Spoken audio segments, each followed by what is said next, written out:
under the control of the CIA and big corporations. That's all changed very, very recently.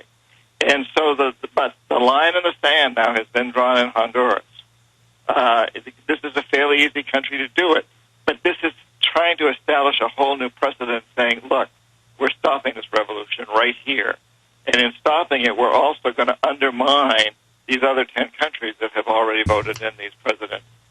And that most of the American people don't have any idea that this is going on, and our media has been very lax at informing us, other than you and a few others.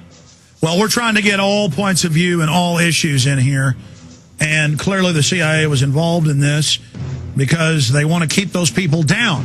It's like that movie Ants. If you let one ant stand up, they might all stand up, and those little ants outnumber us 100 to 1.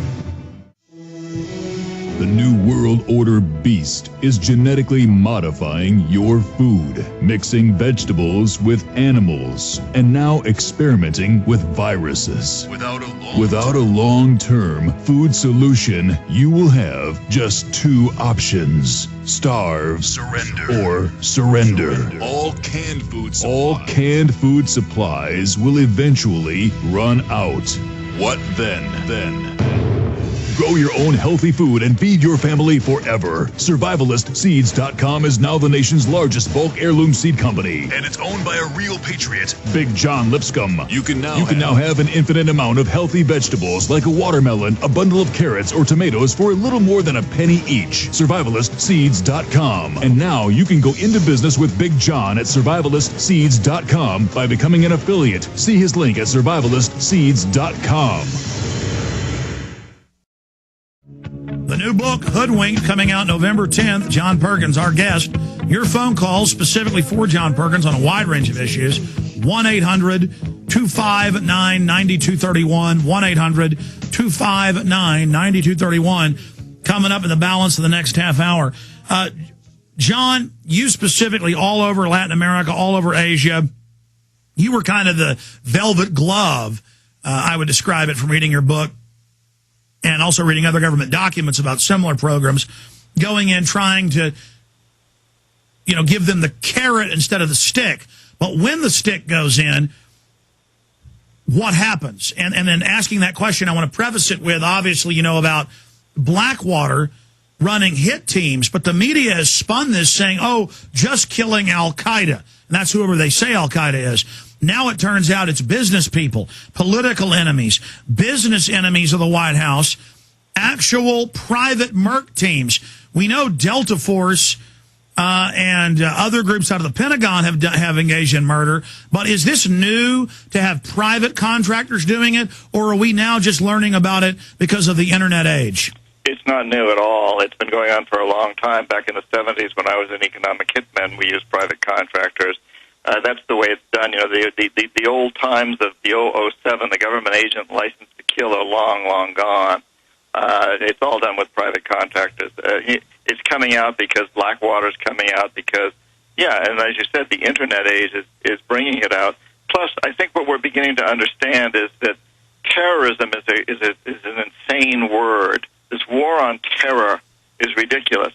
There's no terrorism out there. There are people who practice terrorism, but from many different walks of life. So the FARC members in Colombia have nothing in common with the Somali pirates or Al-Qaeda, and yet they're all lumped under this one ism.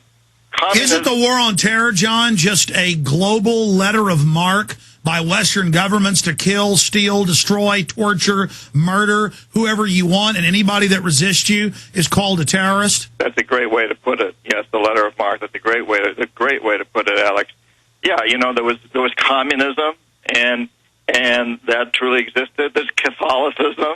There's all kinds of isms, but terrorism really isn't an ism. There's Al-Qaeda-ism, there's FARC-ism, but they're totally separate. And, this is just a way of making it sound as though we've got some huge enemy out there. What we really got out there is a bunch of starving people, unhappy people, who latch on to fanatical leaders like Osama bin Laden because they don't know what else to do. And they do it under FARC in Colombia. I know a lot of the members of FARC, and I shouldn't say a lot, I know some members of FARC, these are farmers who were driven off their lands by big hydroelectric projects or oil fields that destroyed their farming land. They have no way to feed their families. They don't know where to go. So when an organization comes along like FARC that offers to provide them with money for their families and food, they join it. I suspect the same is true with Al-Qaeda and with the Taliban to a certain degree. Well, John, what about this? I've actually found in my research, a lot of times Western powers and corporations will actually fund the radical group that is bloody and crooked as a way down the road to then successfully demonize the entire indigenous population. So they always push people towards the most radicalized, knowing down the road that will discredit the indigenous resistance. It discredits you're right. It does do that, and it also creates a huge economy for big military suppliers. So here we've got this war on terrorism in Colombia.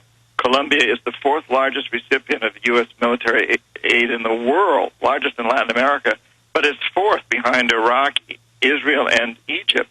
Fancy that, to fight what we're saying are narco traffickers. It's absurd. We're creating a war there, basically, so we can put military bases there, and we can supply huge amounts of military equipment to this country. So we give them the money under the understanding that they'll buy back equipment from us and allow us to have military bases there. Yeah, this goes back to the opium wars of the British Empire in China and India. It's a very, very old tale, and we're just continuing to do it. And unfortunately, a huge sector of the American population falls for it. We're going to go to break in a moment. Long segment coming up, and we're going to get more into that, and also one of the new constitutions in Ecuador. But did you see I'll ask the question now, we'll come back and you can answer it.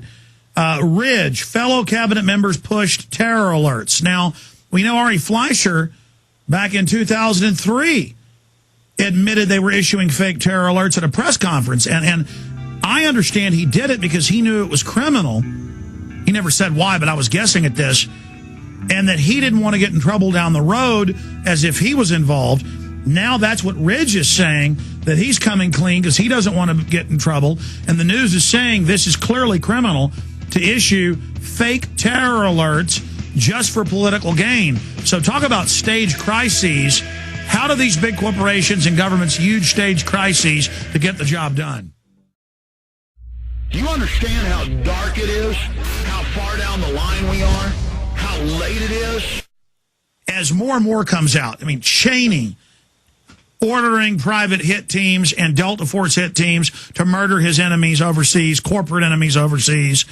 Ridge being ordered to issue fake terror alerts. And Obama is saying no investigation of torture, no investigation of Blackwater, no investigation of any of this. Or he'll do the corporate tactic of saying, I'm looking at it, but then not do it. He's keeping the continual secret arrest, indefinite detention. Can you speak to prosecuting or at least investigating Bush? Or can we just, let him get away with it? What does this do precedent-wise to let them get away with Blackwater and underage girls and all the rest of it? Is there no end? If we put up with this level of evil, what comes next? That's exactly right. We mustn't. We mustn't put up with this. I think we, the people, must really speak out.